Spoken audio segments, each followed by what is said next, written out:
Greater Israel project and how it kind of demystifies or gives lie to some of the discourse and the problematic that gets set up about the so-called two-state solution. Could you say more about that for folks?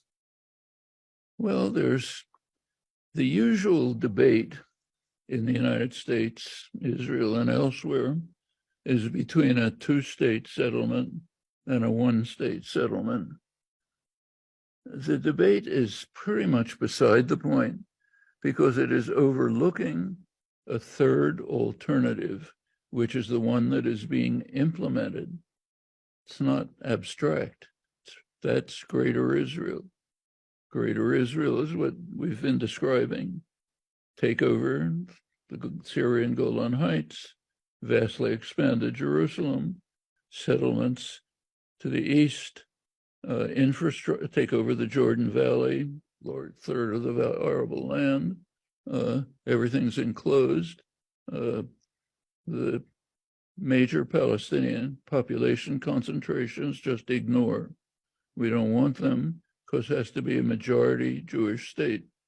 Then we can call it a democratic Jewish state, try to fool the outsiders this way.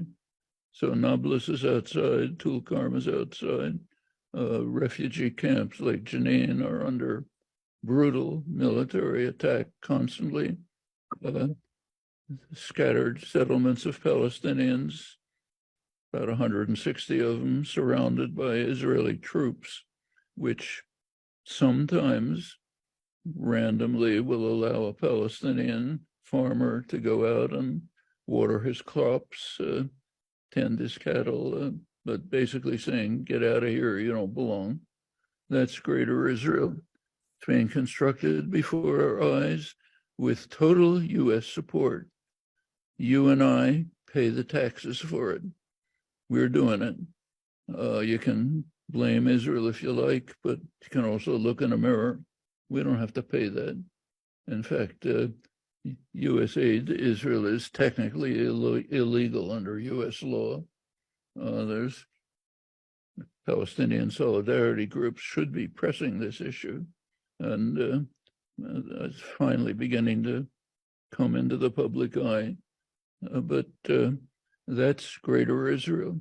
As long as Israel has the option of Greater Israel, it's not going to accept either a one-state or a two-state settlement. And the reason it has the option is because the United States strongly supports it. That's the reason. So it's not over there. It's right here where we are.